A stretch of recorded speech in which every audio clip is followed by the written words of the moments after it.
हो राम।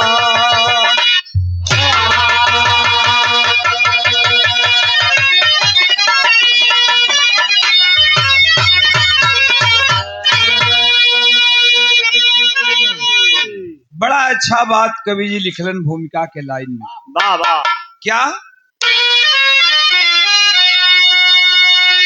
कि लुट गई, लुट गई। वाह। क्या लुट गई भाई?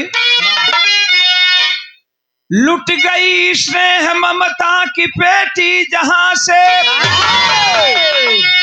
मेरे मालिक ऐसी बदनसीबी न दे। जन्म दे तो अगर साथ धन संपदा, मौत दे दे भले पर गरीबी न दे।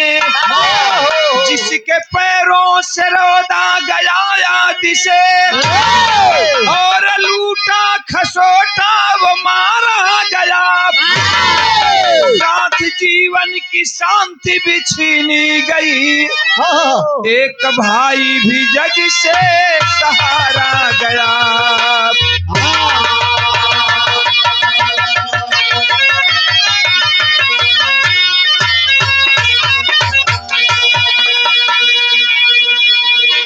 सुनला लोगन, जेवना धन खाती, जेवना 10 लाख रुपया खाती, पूरम पतवा संपतावा संपतवा सरवा बड़ा बदमाश रहे हो। पतोहियों के मुआवल चाहत रहे, नतियों के मुआवल चाहत रहे। बतावा ईसनो बाप धरती पर पड़ल हूँ। सरवा उ तो खाड़े एकदम जमीन में गाड़े लायक रहे।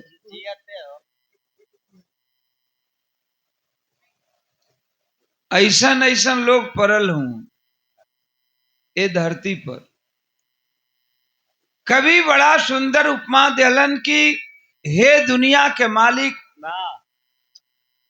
अगर इस दुनिया में जन्म दो, वाह वाह, अगर इस धरती पर किसी को जन्म दो तो जन्म के साथ कुछ पैसे भी दे दिया करो, कुछ दौलत भी दे दिया करो, अन्यथा जन्म मत दो। इस धरती पर ऐसे ऐसे लोग हैं, कवि जी भगवान को उलाहना देते हैं। और बढ़ के दा, और बढ़ के दा। फिल्म का नाम दादा। तरज बा का तर्ज कलाई बा,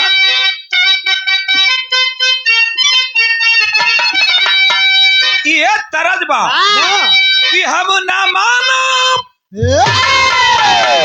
हम ना मानो, हम पैसा जने, अरे जो बनवा भरपूर बाप, इत महिमा राम के ए हमरा का। लेकिन भगवान को कवि जी उलाहना देते हैं क्या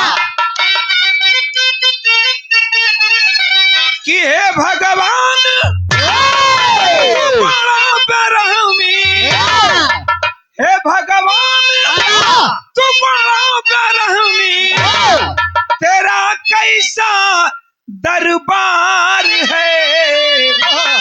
कोई तो ठोकर खाए, कोई तो ठोकर खाए, कोई का घर भंडार है। कोई तो ठोकर खाए, कोई का घर भंडार है। कोई तो ठोकर खाए, कोई का घर भंडार है। कोई तो ठोकर खाए। रोटी बिन कोई बदनसीब की मौत हो गई सस्ती, मौत हो गई सस्ती, मौत हो गई सस्ती, मौत हो गई सस्ती, मौत हो गई सस्ती। कोई के घर कुत्ता पिए दूध मलाई लस्सी, कोई के घर कुत्ता पिए दूध मलाई लस्सी, कोई के घर कुत्ता पिए दूध मलाई लस्सी।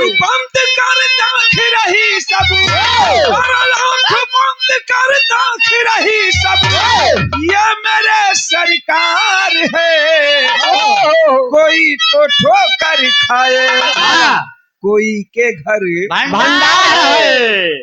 एक भोजपुरी में कहावत कहल जाला ए भैया वाह कि केहू खात खात मुए, केहू खैले बिना मुए। यही धरती है कि किसी के घर में कुत्ता को दूध पिलाया जाता है, और यही धरती है कि किसी के बच्चे दूध के लिए तड़प तड़प करके मर जाते हैं। उनकी कब्र से, उनकी रूहों से आवाज आती है कि माँ मुझे दूध चाहिए। फिर भी मेरी सरकार क्या कर रही है? सरकार फील गुड कर रही है। यही धरती है, यही हिंदुस्तान है, यही हिंदुस्तान के लोग हैं। लेकिन ये कहानी हो कहाँ का? कोई कपोल कहानी नहीं। ये कहानी साप्ताहिक हिंदुस्तान पत्रिका में छपी थी, और उस कहानी हिंदुस्तान साप्ताहिक हिंदुस्तान पत्रिका से कहानी ली गई और लेकर के इसको बिरहा में दिया गया। कहानी हो कहाँ का मास्टर? कि ग्राम निबिया टाड़ा बाबा,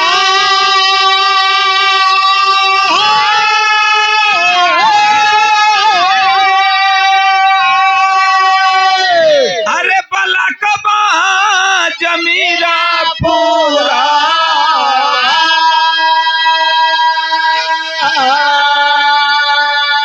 जिला मोतिहारी बाप बिहार मोरे बाबूजी।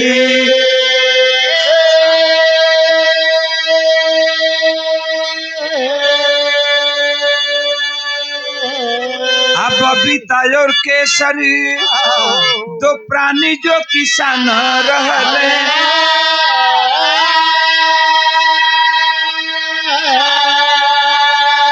तबु संगवा में दुई ठे कुमार मोरे बाबूजी।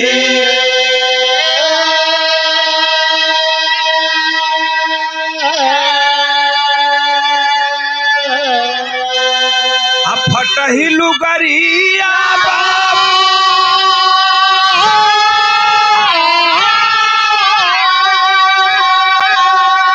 ए भैया टूटही झोपड़िया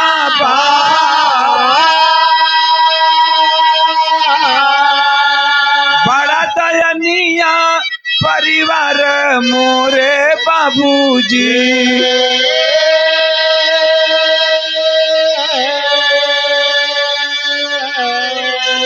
ओही रे नगरिया के, ओही रे नगरिया के ठाकुर जय चंद सिंह, कोठा कोठी धन बाप अपार मोरे बाबूजी।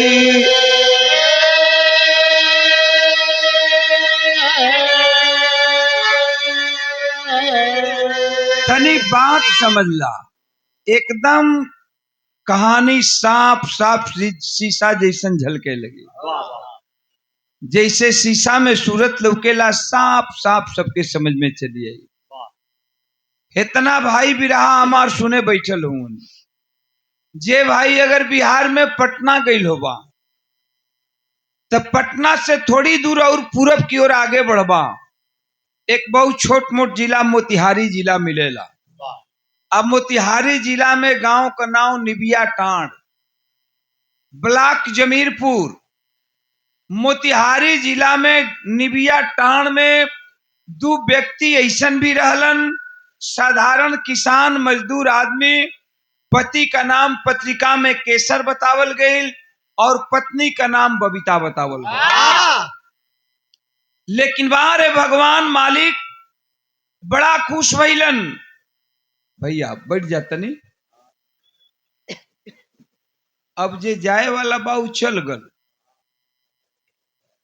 अब बोलौले बड़ा तो बड़ा दिन पर हम आइल बने। जे जाए के बा एक ठे वर से सुनल, थोड़े हर सुनल, अपन जो देवे लेवे करला दे लेके दोनों उड़ गई। अब ये बिरहा सुने वाला आदमी बैठल। ता भगवान इतना खुश भइलन वाह कि वो केसर और बबीता के गोद में दूठे फूल खिलौलन, मतलब दूठे बेटवा का जन्म दिहलन।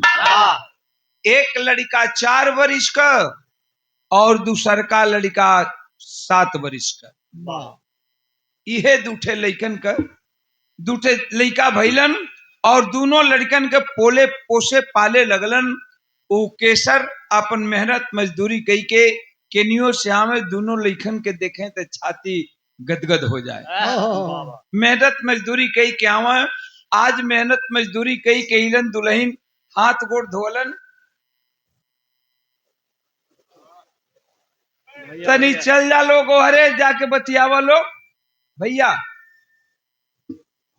नहीं तो धीरे धीरे बात कला लोग, हमरे लगे तक मत आओ। अब आज अइलन मजदूरी कई के हाथ गोड़ धोलन, दुल्हन जो रुका सुका बनवले बाड़ीन अपन खाए दिहलिन, आगे बैठ गईलिन। लड़का दोनों सुतल हुआ, कबो लइकन के मुंह देखें, कबो खाना देखें, कबो अपने दुल्ही का मुंह देखें।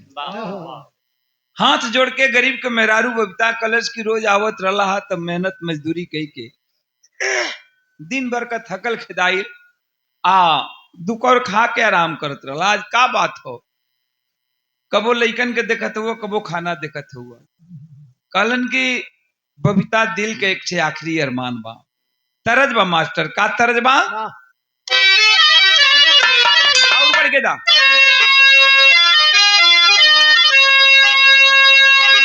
तरज बा कि कहिया ले आई है, कहिया ले आई है तोहार बिरना, पूजैया पूछे ले ननदिया सी। तरज हो, लेकिन केसर कहलन हम कि केसर कहे अपनी दुल्हनिया से, केसर कहे अपनी दुल्हनिया से, एक जब हमारो जवानिया में,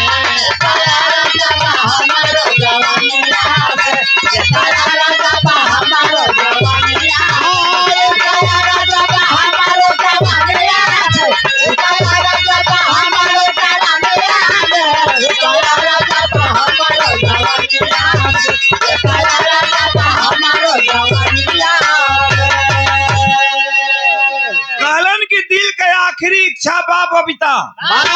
बबीता कहलस की का इच्छा हो, ए गरीबी में गरीब परिवार बा, ए गरीबी में तोहार कवन ऐसा इच्छा हो गई। तब केसर बतावत हो, का बतौलन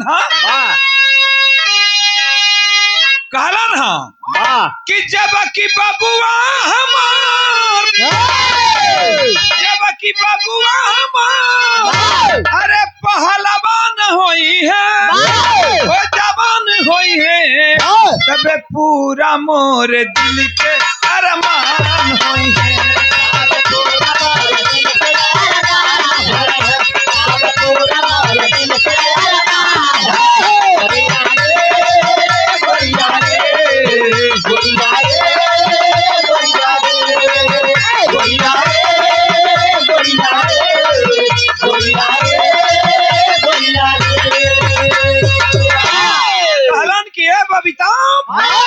जहिया दोनों लड़का हमार पहलवान बन जैता दिल के आखिरी पूरा हो जाता।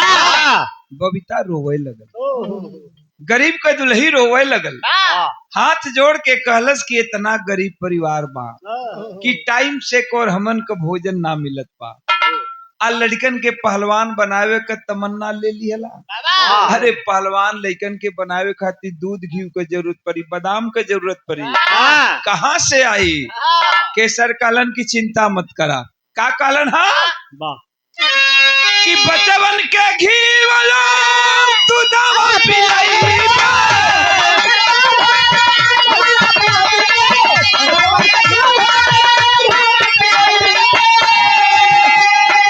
किशमिश बादाम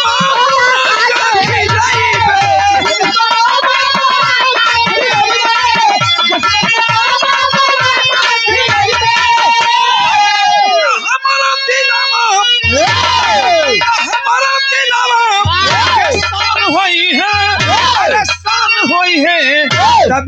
पूरा मोर दिल के अरमान होई पूरा मोर दिल के अरमान है, पूरा मोर दिल के अरमान है। गोरिया रे गोरिया रे, गोरिया रे, गोरिया रे, गोरिया रे, गोरिया रे, गोरिया रे, गोरिया रे। कलन की चिंता मत करा, वाह लइकन के पहलवान बनाई वाह और एहन के दूध घी को जरूरत पड़ी तो दूध घी भी खिलाई। दुलही कहलस बबीता की कहवा से आई, वाह कलन की वो उपाय सोच गई बानी, वाह कलन की वो उपाय सोच गई बानी। लइकन के पहलवान बनावे खातिर एक काम करब। कवन काम करब बड़ के मास्टर?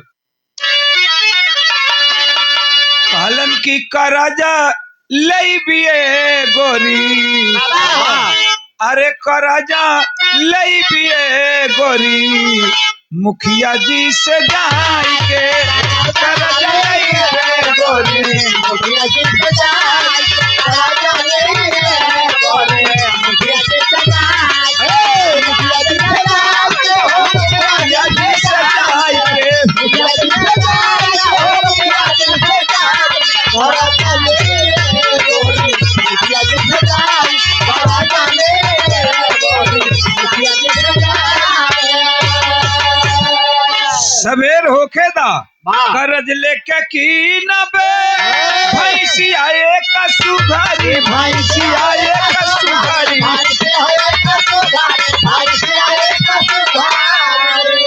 अरे करज लेके की नबे भैंसिया एक सुघरी, अब पहलवान बनाई पिए गोरी, बचवन के खियाई के बनाई पिए गोरी, बचवन के खियाई के।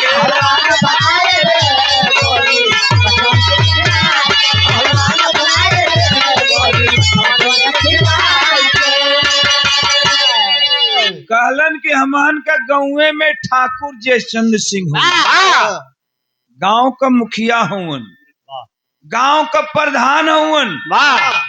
सवेर होके दाम ठाकुर जयचंद्र सिंह के मुखिया जी के जाई, उनके दौलत का कमी ना बा, अपार संपत्ति भरल बा और 6,000 रुपया कर्जा ले, कुछ पैसा रख ले बानी, जाके बाजार से एक ठे भैंस खरीदब, लइकन के ले आके बांध देव द्वारे पर, लइका पढ़ियन भी और दूध घी भी मिली। सपना साकार भइल बाबू, देखें कहानी मोड़ लेती है। सपना साकार भइल, ठाकुर जयचंद्र सिंह के यहाँ गईलन है केसर, सवेरे हाथ जोड़ के कहलन कि ठाकुर साहब हमरे 6,000 रुपया के जरूरत बा, कर्जा के रूप में दे दिहल जाए, गांव के आप मुखिया बानी, प्रधान बानी, हम आपका कर्जा चुका दे, आपका कर्जा चुका दे।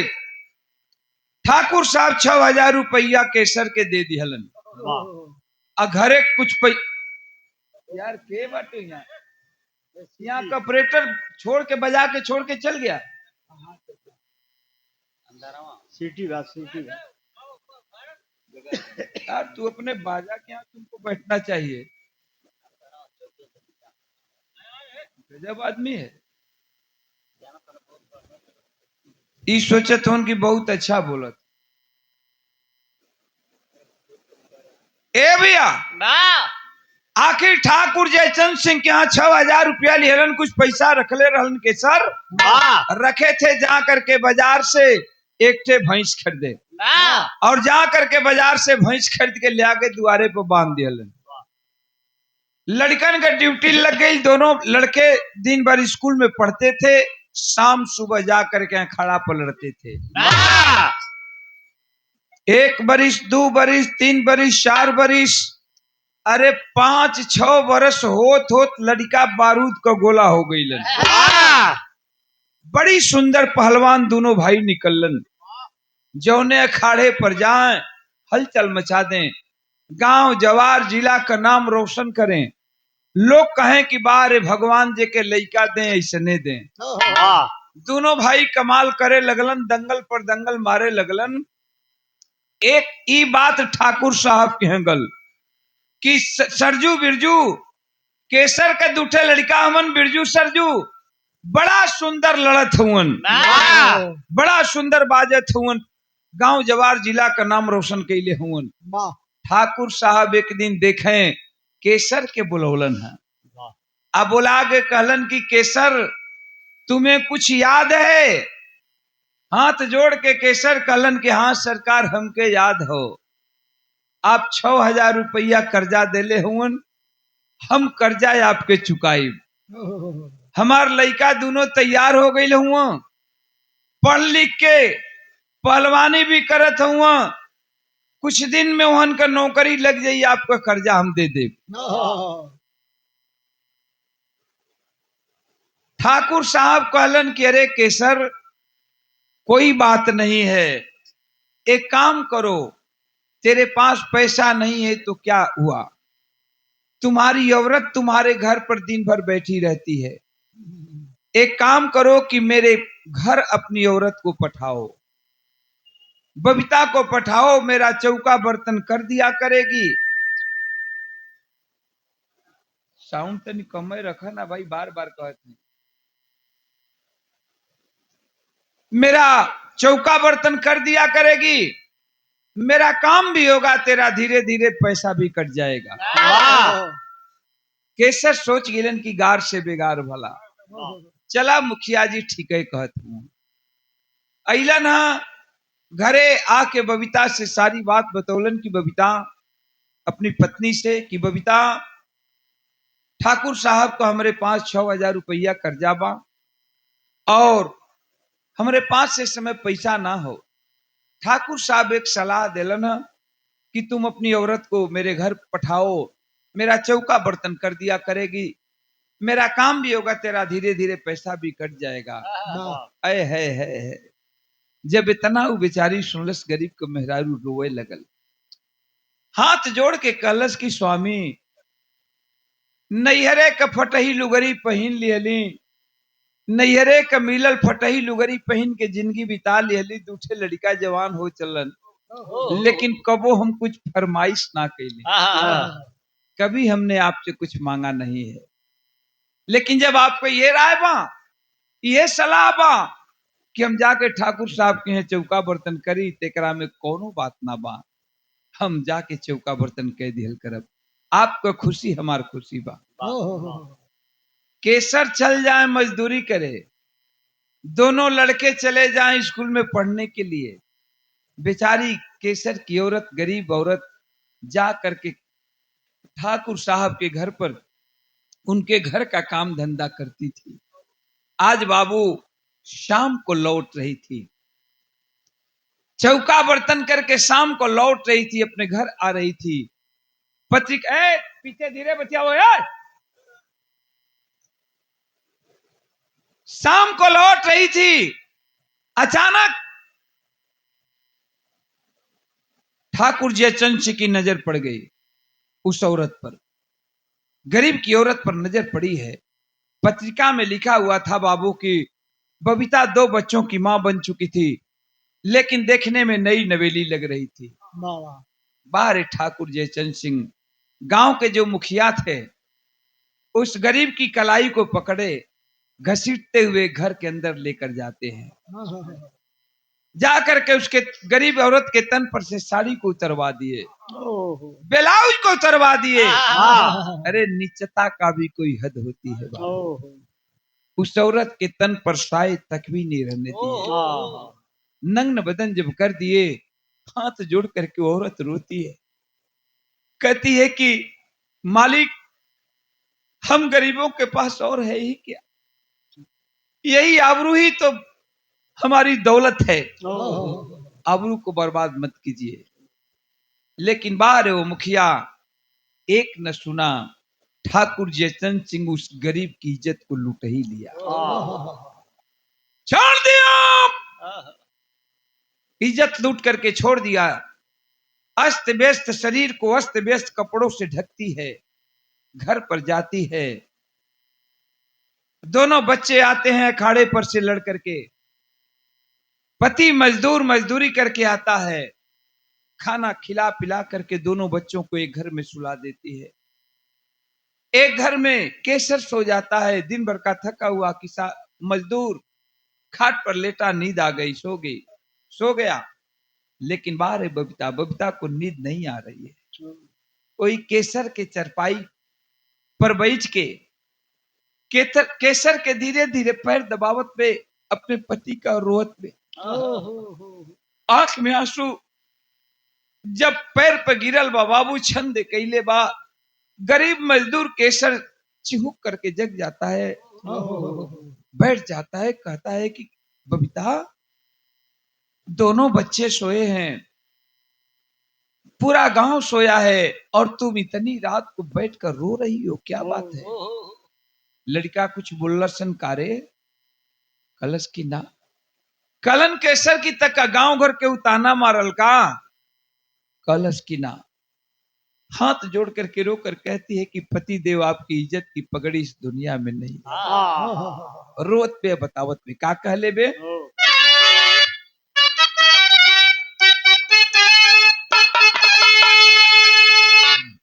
कहेली गुजरिया तोहरी,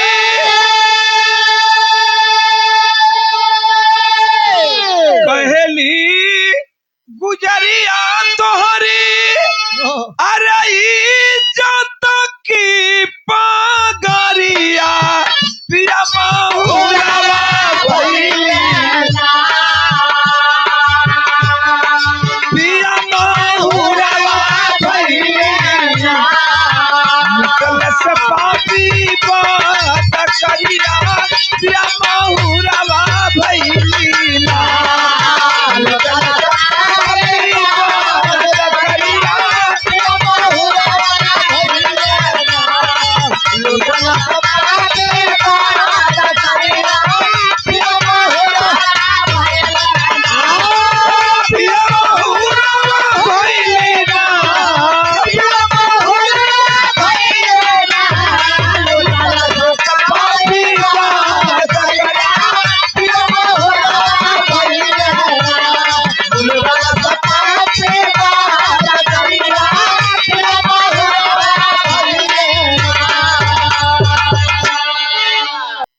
इतने बात रो करके वो गरीब की दुल्हन कहती है कि पति देव आपकी इज्जत की पगड़ी इस दुनिया में नहीं रही। मैं आपके सामने मुंह दिखाने के काबिल नहीं हूँ, मैं आपके सामने कैसे मुंह दिखाऊं। बाहर गरीबी, बाहर गरीबी, हे भगवान तूने क्या गरीबों की किस्मत में लिखता है। केसर कपार पर हाथ धके बैठ गई। कलन की बाहर समय हमारी औरत को इज्जत लूटा गया, मैं कुछ कर भी नहीं सकता। कलन की ये बबीता बात हमसे बताई हो, तुम दूसरों से मत बताना, गांव वालों से बता दोगी, जा गांव वाले बता देंगे ठाकुर साहब से, आकर के अपना रुपया कर्जा मांगने लगेंगे, हम कहां से देंगे गरीब आदमी। अरे गरीबी घर का नाश बाहो। डांट करके कहा बबीता कान खोल करके सुन लो, ये बात दोनों बच्चों से भी मत बताना, नहीं तो दोनों लड़कों में जवानी की जोश है, ठाकुर जयचंद सिंह से जा करके बगावत कर डालेंगे। दोनों लड़कों से भी मत बताना। जा करके बबीता एक घर में सो गई। एक घर में दोनों बच्चे सोए हैं, लेकिन अब बाबू केसर को चैन की नींद नहीं आ रही है। सोच रहा है कि जीना अधिकार है, जब इस दुनिया में मेरी औरत की आबरू नहीं रही, मैं कुछ कर नहीं पाया, तो मैं जी करके क्या करूंगा। ठीक बाबू 12 बजे रात को केसर घर से निकल जाता है। गांव के बगल में रेलवे लाइन थी, जा करके रेलवे के पटरियों पर सो गया। ट्रेन आई, केसर ट्रेन से कट करके मर गया। सुबह हुआ, गांव में हल्ला हुआ कि केसर ट्रेन से कट करके मर गया, केसर ट्रेन से कट करके मर गया। उधर दोनों बच्चे खड़े परियाज पानी बना रहे थे। जाकर के गांव वाले बताए कि आपके पिताजी केसर इस दुनिया में नहीं रहा, ट्रेन से कट गए हैं। दोनों लड़के दौड़ते भागते गए, पिता की कटी हुई लाश ला करके अपने दरवाजे पर रख दिए। गांव की भीड़ लगी है और जब बबीता के पता चलल कि दुनिया में हमारे मांगी का सिंदूर ना हो, हमार सुहाग ना हो, उस कटी हुई केसर की लाश पर आकर के रो करके आंखों में आंसू लेकर के एक तरफ केसर के सर को पकड़ करके बबीता रो रही है, तो एक तरफ दोनों बच्चे पैर पकड़ करके रो रहे हैं। मरी हुई लाश से बबीता एक बात कहती है, का कहले बे?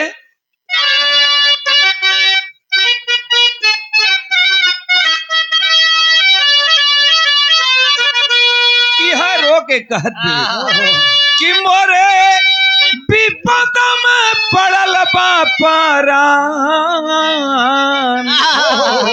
मोरे विपद में पड़ल बापरान, जमनवा हमके बेवा कही हो।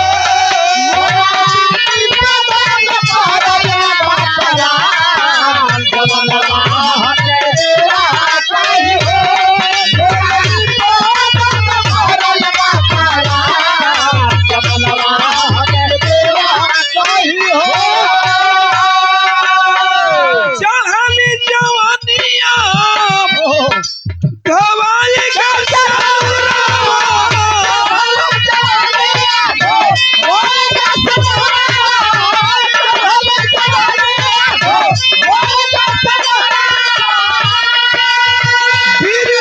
सरजू के करी दुलारा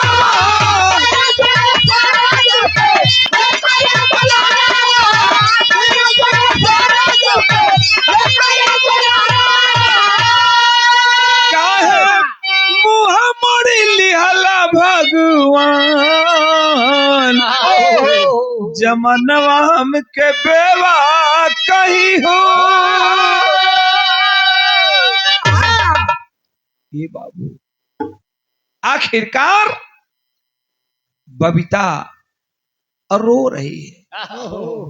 गांव घर के लोग केसर की लाश को उठाए और ले जाकर के दोनों लड़कों के सहारे अंतिम दाह संस्कार कर,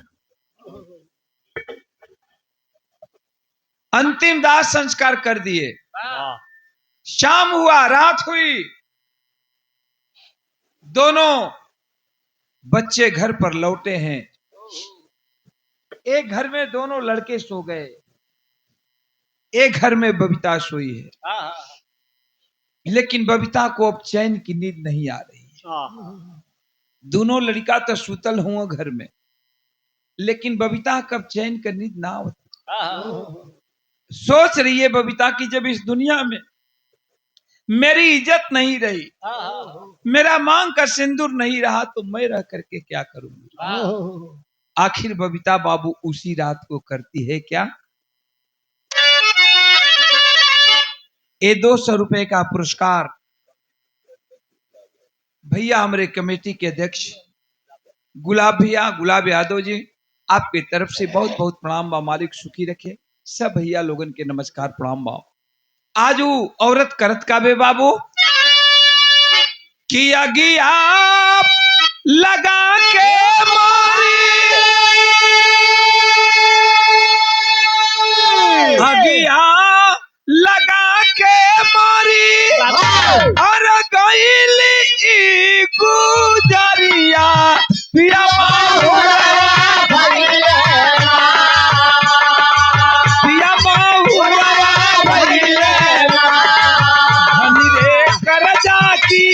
बजरिया पिया बहुरावा भइले।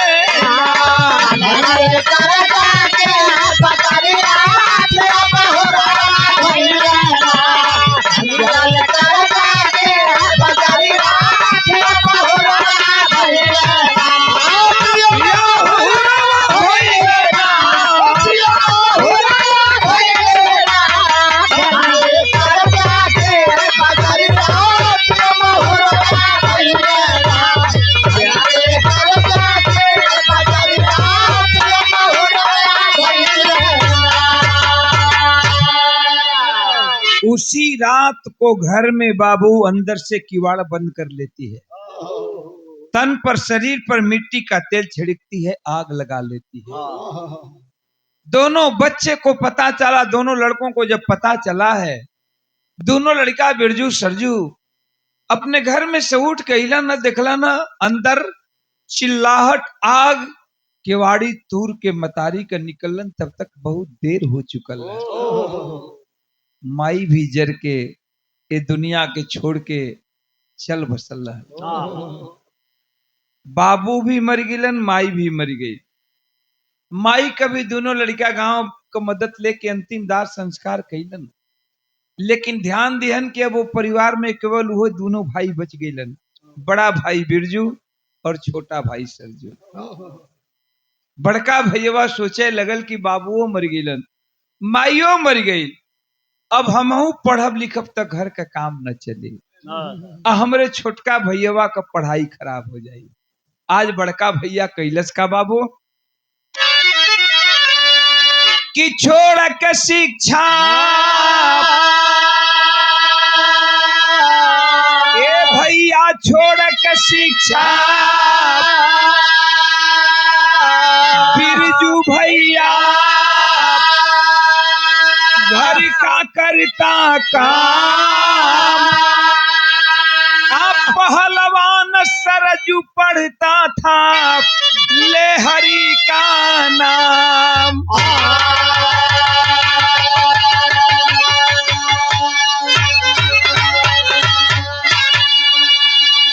बारे भाई भाई हो तो ऐसा, बड़का भैया मजदूरी करे लगल, लेकिन छोटका भाई सरजू को पढ़ावे लगल। सोचे लगल कि बाबू का सपना पूरा करब हम। आज बड़का भैया मजदूरी कई के छोटका भैया का पढ़ावत बा, लेकिन पढ़ौले का नतीजा का निकलल भैया तेरी का बात। अरे पतझड़ का सावन बागी बन गया, ए भैया पतझड़ का सावन बागी बन गया, हमारा झूम उठा जब कली प्रेम रस पागी। छोटका भैया पढ़त बा, अब पढ़ले का नतीजा निकलल तनी बढ़ के द मास्टर। फिल्म का नाम काला पत्थर, एक लाइन है तरज बा, का तर्ज का लाइन बा,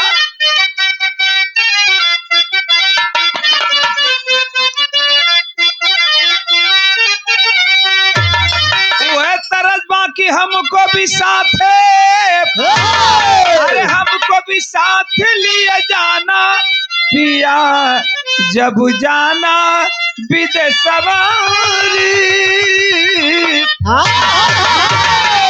नहीं देखा पढ़ले का नतीजा का निकलल। अरे ठाकुर की बिंदु, अरे मुखिया का बिंदु, ललनिया जवनिया में हाला मचावेली हो।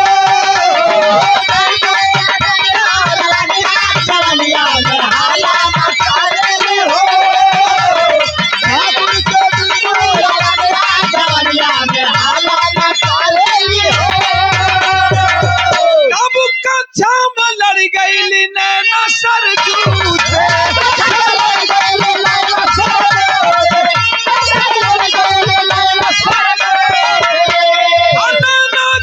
गया बुझावे सरजू से,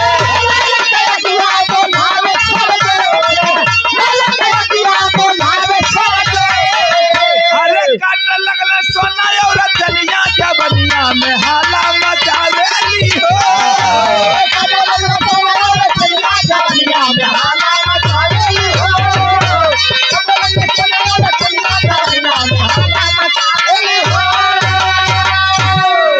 जेवना कॉलेज में छोट भाई सरजू पढ़त हो, उसी कॉलेज में वो ठाकुर साहब की बेटी जिसका नाम बिंदु बतलाया गया, बिंदु पढ़ रही थी।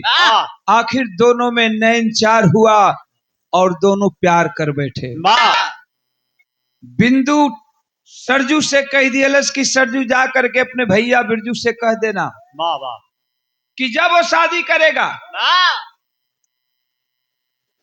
जब वो शादी करेगा, सरजू जब भी शादी करेगा तो बिंदु से करेगा, और मैं भी अपने जाकर के पिताजी से कह दूंगी कि जब मैं शादी करूंगी तो सरजू से करूंगी। कल जला बाबू की खैर खून खांसी खुशी बैर प्रीत मत पान रहीमन दावे ना दबे जाने सकल जहान। धीरे धीरे गांव में फूसा फूसी हल्ला होखे लगल कि अरे सरजुआ केसर के बेटवा छुटका ठाकुर साहब के बेटी से फंस गल। ई खबर ठाकुर साहब के यहाँ गई। और जब ई खबर ठाकुर साहब के यहाँ गई बाप तब ठाकुर साहब एक दिन गांव का मुखिया रहबे कैलन अपने दुआरे पर पंचायत बटोर दिहलन। पूरा गांव को बुलौलन हम। अब पूरा गांव को बुला के सरजू बिरजू को भी बुलाया गया। डांट करके ठाकुर साहब ऐलान कर दिए कि अरे सरजू बिरजू तुम लोग गद्दार हो, जिस पत्तल में खाते हो उसी पत्तल में छेद करते हो। हाथ जोड़ के बड़का भैया रोए लगल। कलश की ठाकुर साहब कवन गलती हो गल। बड़का भैया तो कुछ पता बा ना कवन गलती हो गल साहब। कलन ठाकुर साहब की मेरा ऐलान है गांव के मुखिया होने के नाते मैं ऐलान करता हूं कि तुम दोनों भाई सुबह होते ही गांव छोड़ दो, जाकर किसी दूसरे गांव में अपना बस जाओ, किसी दूसरे गांव में चले जाओ, इस गांव में तुम लोगों को नहीं रहना है। हाथ जोड़ के बड़का भाई रोत बाकी ठाकुर साहब गरीब आदमी हमन का बचपने में माई मर गई बाबू मर गईलन और अब हम एक छोट भाई के पढ़ावत रहली। आप कहत बानी कि चल जा दूसरे गांव में, हम कहा जाई सरकार। डांट करके ठाकुर साहब बोले कि ठाकुर जयचंद सिंह का ऐलान है, फरमान है, तुम दोनों भाई गांव छोड़ दो, गांव को छोड़ना ही होगा। छोटका भैया तो समझ गल। हाँ कालज की ठीक बा ठाकुर साहब हम दोनों भाई गांव छोड़ देंगे, लेकिन मेरा एक सवाल है, आप सवाल का जवाब दे दीजिए। गलती तो मैंने किया है कि आपकी बेटी से प्यार किया है। बड़का भैया तो हमारे को गलती नहीं कर कैले, तो हम गलती कैलिए, हमरे गलती का सजा बड़का भैया का मिलेला, हम गांव छोड़ के चल जाई। बड़का भैया का काहे गांव छोड़ावत हुआ। और दूसरी बात, गांव के लोग जुटे हैं, क्या एक अमीर की बेटी से गरीब का हक नहीं है प्यार करने का? और क्या प्यार वासना ही होता है? ठाकुर साहब आपकी बेटी मुझसे प्यार करती है, मैं भी उससे प्यार करता हूं, मैं कोई गलत काम नहीं करता हूं। प्यार तो पवित्र होता है। एक इंग्लिश का वर्ड लिखा गया है कि love is God and God is love. प्यार ही ईश्वर है, ईश्वर ही प्यार है। तो मैंने तो प्यार किया है। डांट कर ठाकुर जयचंद सिंह बोले कि अरे बिरजू सरजू, अरे बिरजू सरजू, ज्यादा बात करोगे तो जबान काट करके धरती पर रख देंगे, ये मेरा फरमान है। सुबह होते ही दोनों भाई गांव छोड़ देना। गरीब आदमी बेचारा बड़ा भाई बिरजू समझ गया बात को। अपने छोटका भाई सरजू का हाथ धैलन है, हाथ जोड़ के कलन की बस सरकार सवेरे होत गांव छोड़ देगा। छोटका भाई के लेके इलन घरे सरजू के, और सरजू के घरे जब लेके इलन है, जब रूखा सूखा बनौलन दोनों भाई खैलन है, अपने बगल में खटिया बिछा के और सरजू का लेटा दिहलन। सरजू भी सुतल, बिरजू भी सुतलन। बिरजू तो दिन भर का मजदूर आदमी थका हुआ, लेटा लेटे ही नींद आ गया। बाबू सरजू को, छोटा भाई सरजू को नींद नहीं आ रही है, सोच रहा है, केवल एक ही बात दिमाग में रन करता है कि गलती तो मैंने किया है और मेरे गलती का सजा मेरे बड़े भाई को दिया जा रहा है। ऐसा ना हो दे। घड़ी में जब 1 बजल बारात, धीरे से उठा है छोटा भाई, लालटेन को जलाया है, कागज कलम लिया है और रो रहा है। लेकिन रोते हुए एक पत्र लिखता है। वो पत्र में का लिख ले बा छोटा भाई सरजू?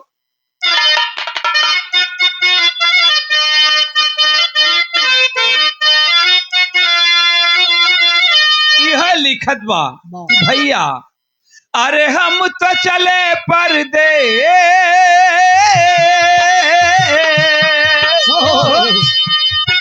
अरे हम तो चले परदेस, हम परदेसी हो गए, छूटा अपना देश हम परदेसी हो गए। हमको चले परदेस हम परदेसी हो गए। छूटा अपना देश हम परदेसी हो गए। हमको चले परदेस हम परदेसी हो गए। छूटा अपना देश हम परदेसी हो गए। रोवत बा छोटका भाई चिट्ठी लिखत बा, ये अमीर की दुनिया है भैया, लूट लिया मेरे जीवन का सपना। अरे वतन छोड़ कर जाता हूँ मैं, कोई न जग में अपना। भैया ये अमीरों के लिए दुनिया है, न कि गरीबों के लिए। इस धरती पर केवल अमीर लोग रह सकते हैं, न कि कोई गरीब। मेरा भी अरमान था, मेरा भी ख्वाहिश था भैया कुछ, लेकिन मेरा अरमान टूट गया। और माँ मर गई, पिताजी मर गए, संतोष कर लिया न भैया। तो उसी तरह से ये समझ जाना कि तेरा छोटा भाई भी इस दुनिया में नहीं है, यही सोच करके संतोष कर लेना। का लिख ले बा, कर लेना संतोष,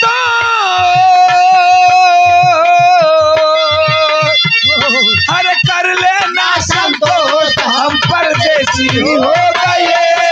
छूटा अपना देश हम परदेसी हो गए। कर लेना संतोष हम परदेसी हो गए। छूटा अपना देश हम परदेसी हो गए। कर लेना संतोष हम परदेसी हो गए। छूटा अपना देश हम परदेसी हो गए। कितनी बात समझ ला, यहीं से थोड़ा सा मोड़ हमारा बिरहा ले रहा है। गांव छोड़ करके चला गया, चिट्ठी अपने भैया के, बड़का भैया के तकिया के नीचे रख दियलन। रात के वक्त में गांव छोड़ के गांव से बाहर निकल गई। हई देख कहले के मतलब हमार गांव छोड़ के तो चली गईलन। भैया के तकिया के नीचे चिट्ठी रख दियलन। सवेर भइल जब अपन बिस्तर उठावे लगलन, बड़का भाई बिरजू तकिया हटौलन, देखलन चिट्ठी पढ़े लगलन। चारों तरफ भाई के देखत हुआ लौकत ना बा, जब चिट्ठी पढ़लन रोवे लगलन। रो के सोचे लगलन, ये कहत हुआ बैठ के कि कारे सरजू, माई बाबू के मर गए के बाद कवन प्यार में हमसे कमी हो गल कि तू हमसे बतैबो न कैले, गांव छोड़ के चल गेले। अब हम तो के कहवा खोजब, कहवा देख भैया। खैर संतोष कैली हलन सरजू, लेकिन ओहर देखा बाबू, ओहर छोटका भाई बिरजू आयल बा मोतिहारी से पटना। अब पटना ओहर सरजू मोतिहारी से पटना आयल बा, और पटना के बगल में बाबू दानापुर मलेट्री छावनी है। खुली भर्ती हो रही थी। जाता है जवान, सोच गया कि चलूं पिता का सपना पूरा कर लूं, भैया का सपना पूरा कर लूं। खुली बहाली में खड़ा हुआ और एक ही नजर में मेजर जो कर्नल था उसे पहचान गया। कलाई को पकड़ करके बाहर खींचता है, कहता है कि ऐ नौजवान, देश सेवा करना चाहते हो? सलाम करता है, कहता कि साहब मौका तो मिले। है फौजी जवान हो गल, भर्ती हो गई। और जब भर्ती हो गई तब घरवा पर चिट्ठी लिखलस। सोच गई लोगरी फोन का जमाना ना रहे, चिट्ठी लिखत बाकी, ए भैया हम ते आवे लगली तो बतैबो न कैली, आयब तहार सपना पूरा कर दिली, मिलिट्री का हम जवान हो गई, फौजी जवान हो गई। कैसे?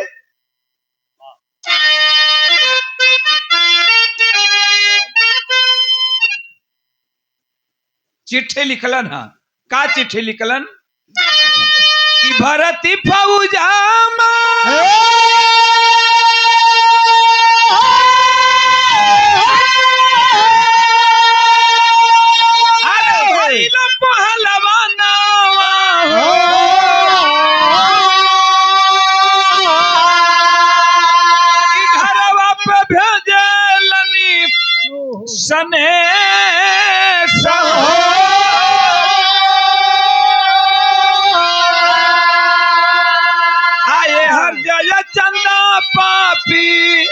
अब बनल बाई मानावा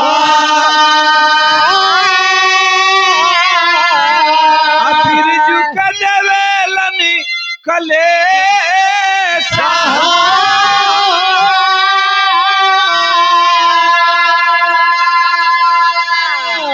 चिट्ठी लिख दिया छोटका भाई सरजू की भैया का मालूम कि हम फौजी जवान हो गईली और कोनो बात पड़ी भैया तो चिंता मत करिए तहार सपना पूरा हो गल। हई चिट्ठिया के नीचे हम पता लिख देते हैं हमरे पर कोनो बात हुई तो यही पता पर चिट्ठी दे दिया।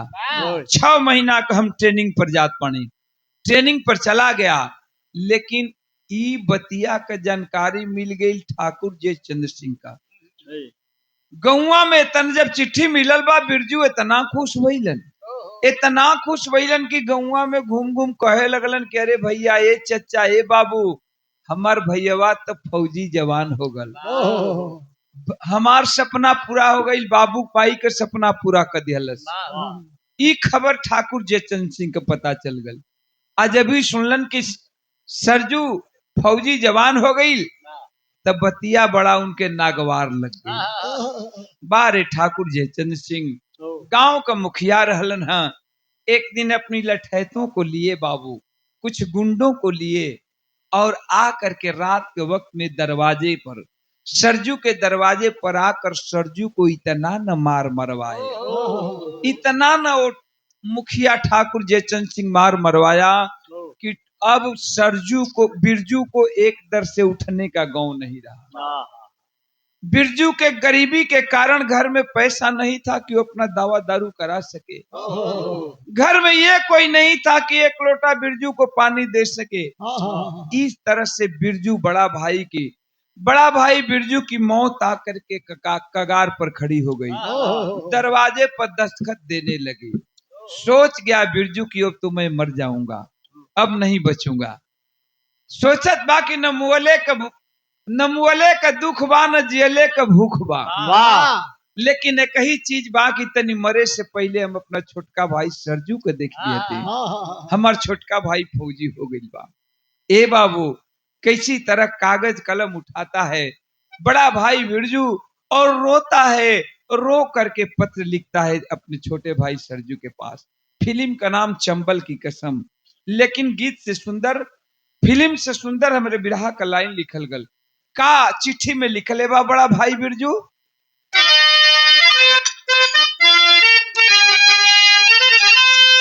यह लिखले हम कि सरजू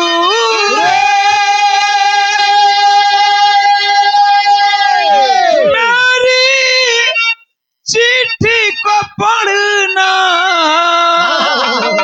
ओ हमारी चिट्ठी को पढ़ना बिरजू याद करे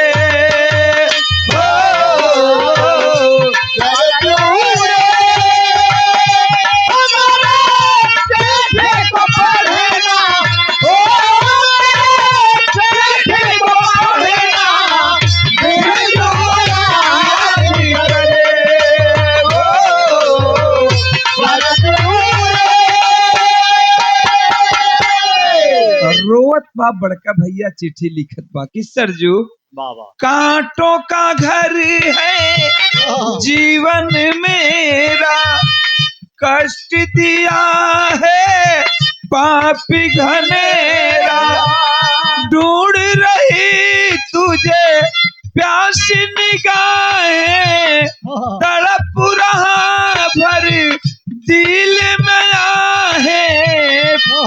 भैया सरजू न अब हमके मुहले का गम बा न जियले के भूख बा लेकिन मरे से पहले ये चाहते हैं कि भाई हुआ तुम भाई हो सरजू एक बार मैं तुम्हें देख लेता। मरने से पहले मैं सरजू अपने छोटा भाई को देखना चाहता हूँ। मेरी हालत नाजुक हो चुकी है मैं बचने वाला नहीं हूँ। ठाकुर जयचंद सिंह ने मुझे बहुत मारा है मैं मर जाऊंगा। एक काम करना छुट्टी लेकर के आ जाओ। अगर तुम्हें छुट्टी नहीं मिलती है तो भाई होने के नाते मेरे ऊपर एक एहसान कर देना। कौन सी एहसान कर देना? ब्याज देना कुछ रुपया,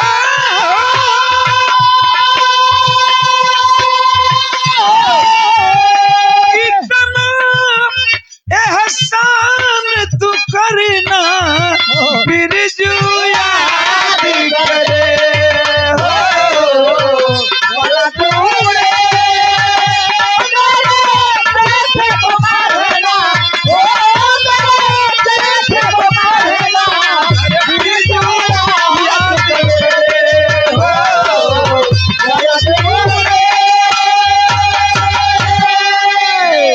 मेरे ऊपर इतना ही एहसान कर देना भैया, मैं तेरा बड़ा भाई हूँ, कुछ पैसे भेज देना। तुम तो सरकारी नौकरी कर रहे हो, मैं अपनी दवा दारू कराऊंगा और ठीक हो जाऊंगा तो मैं खुद तुमसे मिलने तेरे पास आ जाऊंगा। 6 महीना की ट्रेनिंग खत्म हो रही थी बाबू, सभी जवानों की ड्यूटी लग रही थी। किसी के बाघा बॉर्डर पर ड्यूटी लग रही थी तो किसी के जम्मू कश्मीर में ड्यूटी लग रही थी। सभी नौजवान अपना बोरिया बिस्तर बांध रहे थे, तब तक एक नौजवान आवाज दिया, ऐ सरजू देख तेरे घर से चिट्ठी आई है। दौड़ पड़ा सरजू, और जब चिट्ठी पढ़लन है बाबू, सोच गिलन के आए है भैया कैसन हाल हो गल। तो भैया कैसन हाल हो गई तो हम पैसा काहे के विदा करी, बल्कि चल के भैया से मुलाकात कर ली। हमारे बिरहा का लास्ट कड़ी चलत बा बाबू, लेकिन इतने में सब कुछ बा, इतने यही में पूरा बिरहा का निचोड़ बा। 6 महीना का पैसा तनख्वाह लेलन है, छुट्टी पास करौलन और घर की ओर चल दिए। छोटा भाई सरजू भाई से मिलने के लिए। नतीजा निकलल का बढ़ के दा और बढ़ के दा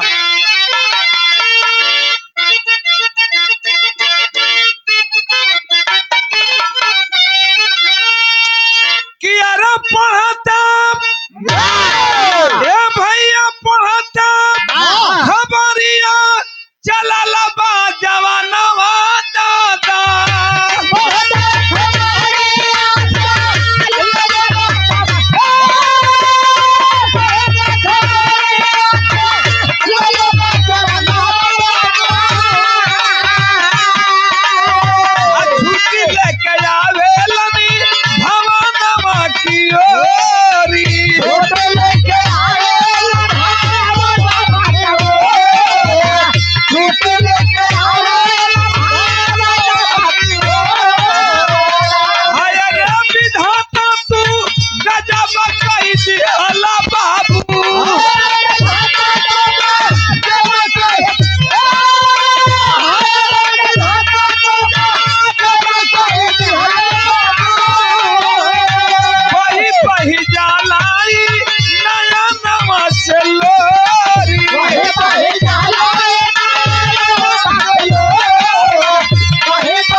भाई आवत हो बड़का भाई से मिले खातिर, लेकिन बार भगवान तेरी भी लीला गजब है। नतीजा निकलल का बाबू कि भैया भैया कहीं का मरी गई ना भैया बिरजू दादा। भैया भैया कहीं का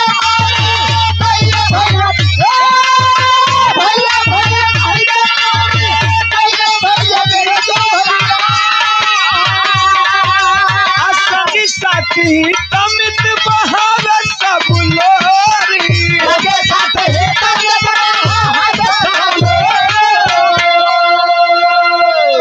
बारे भगवान, क्या तुम दोनों भाई के किस्मत में यही लिखा था? क्या तू गरीबों के लिए अपनी किताबों में यही लिखता है कि एक भाई भाई को याद करते करते मर चुका और उसका छोटा भाई उससे मिलने आ रहा है।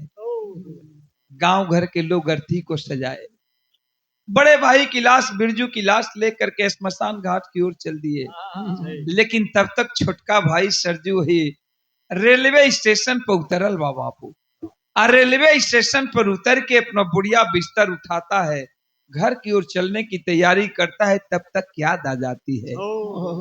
बड़का भैया बिरजू चिठिया में निचवा लिख दे रहा कि ये सरजू जब घरे आवे लगिया भैया, जब छुट्टी मिल जाए और जब घरे आवे लगिया तो तनी अपन वर्दी पहन लिया। जवन वर्दी पहन के तू परेड करेला, हम मरे से पहले देखल चाहत बानी कि हमार छोट भाई सरजू वर्दी पहने ला तो कैसन लगेला। है भाई के बात याद आ गल। चमचमाती हुई वर्दी निकालता है काला बक्सा से, वो छोटा भाई सरजू पहन करके टोपी माथे पर लगाता है, शीशा में देखता है, सोचत बाकी भैया देखियन तो बड़ा खुश हुई हन, लेकिन भैया ते दुनिया के छोड़ के चल दिले रहल। आज नतीजा निकलल का भैया कि जवरी रहे जात रहे बिरजू के जनाजा।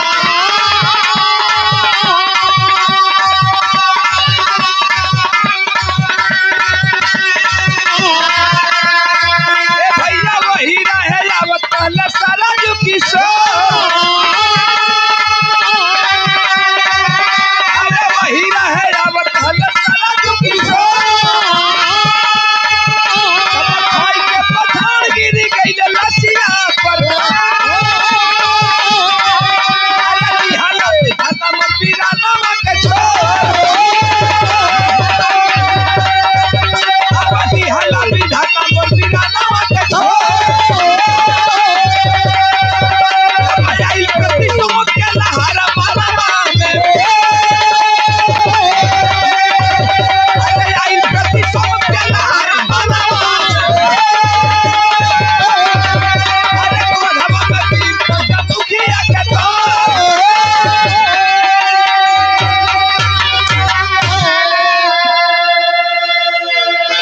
भाई की लाश को देखा है छोटा भाई सरजू पछाड़ खा करके भाई के लाश के ऊपर गिर जाता है। गांव के लोग समझाते हैं किसी तरह से अंतिम दाह संस्कार किया बाबू। और जब लौट करके सरजू घर पर आया तो मन में ठाकुर जयचंद सिंह के प्रति प्रतिशोध उत्पन्न हो गया। सोच गया कि एक ठाकुर जयचंद सिंह मुखिया के चलते मेरा पूरा परिवार खत्म हो चला है। सर्विस रिवॉल्वर निकाल लिया, उठा लिया सर्विस रिवॉल्वर और ठाकुर जयचंद सिंह के दरवाजे पर चला जाता है। जा करके ऐलान करता है, डांट करके आवाज दिया, ठाकुर जयचंद सिंह तेरे चलते मेरा पूरा परिवार खत्म हुआ। ठाकुर जयचंद सिंह जब ही घर से बाहर निकलता है बाबू, अंजाम निकलता है क्या कि अरे ताला ताला गोलियां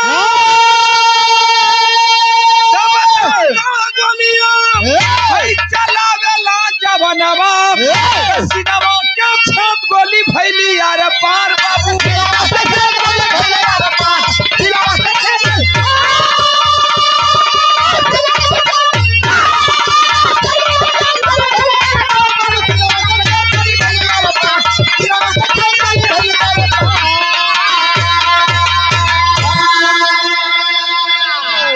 आज छोटा भाई सरजू ठाकुर जयचंद सिंह के सीने में 3 गोली मारता है। आज जब 3 गोली मरलन है ठाकुर जयचंद सिंह तो इस दुनिया को छोड़कर चल बसा। लेकिन आज सरजू कानून के नजरों में 302 का मुजरिम बन चुका। कवि जी एक बात लिखलन है, का लिखलन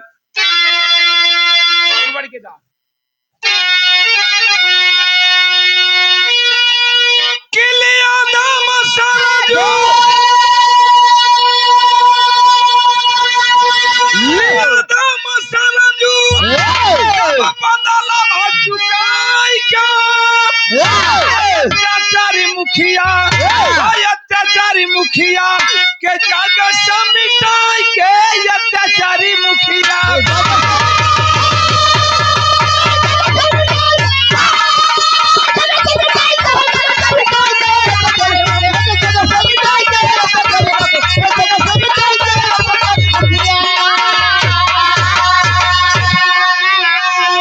सोचा लगल सरजू कि बचपन में मरी गईले बाप महतारी हो, जवानी में साथ छोड़े पीरा में हमारी हो।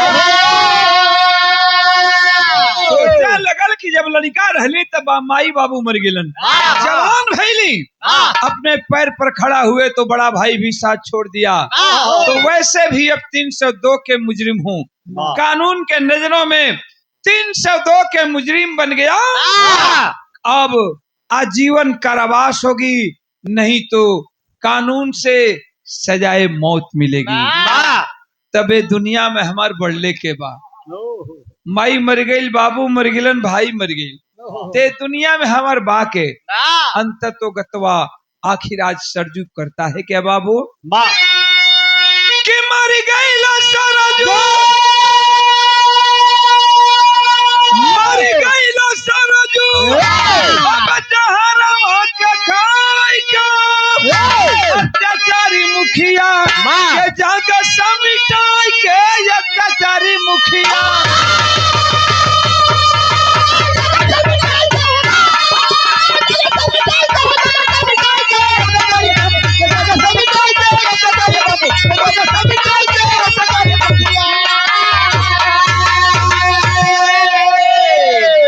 तो गतवा जहर खा करके आत्महत्या सरजू कर लिया, इस दुनिया को छोड़कर चल बसा। तो एक अमीर के चलते एक गरीब का पूरा परिवार खत्म हो चुका है। गाना का हमरे अंतिम लाइन रहा, एक अमीर के चलते एक गरीब का पूरा परिवार खत्म हो चुका है। कवि जी लिखे हैं क्या, जय जखाड़ गुरु स्वामी जी, गजब है ऐसा परिस्थिति, एक अमीर की दुनिया में जल गई गरीब की हस्ती, जल गई गरीब की हस्ती। अरे पतझड़ का सावन बागी बन गया, बरसू ओम प्रकाश से कोई के दावा ना लागी, पतझड़ का सावन बागी बन गया।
बहुत बहुत धन्यवाद।